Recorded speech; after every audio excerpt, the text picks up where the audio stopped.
Yes po. Ma'am, pakilinaw daw sa akin, yung sasakyan pong pula na ah, na flat yung gulong, inyo po yun? Hindi siya flat, hindi flat, binaril. Binaril, opo, Kaya dahil... nasira ang gulong. Opo, Aron pa, hindi pa namin nakukuha. opo. Kanino po yun, ma'am? Yun ay pag-aari namin, yung sasakyan, yung Yung kami pula. nag-house to house. Opo, yung pula po, Yung kayo pula, po. Saka, dalawa.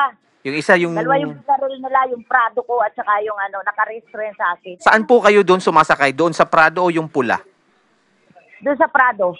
Okay. At na-flat din dahil binaril yung gulong. Oo.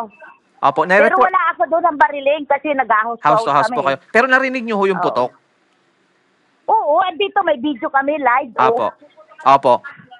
Na-identify po ninyo or kung saan direction na pumunta yung mga gunman? Identify namin pati sa sasakyan, may plaka. Opo. Alam namin, kita namin, pati yung nagpaputok, may identify. Pati yung mga bala. Opo. Because of that incident po, nag-report na din po ang sa PNP or higit-pitan po? Actually, may kasama silang mga PNP rin eh. Oo. Pero maglalabas kami ng mga ebidensya.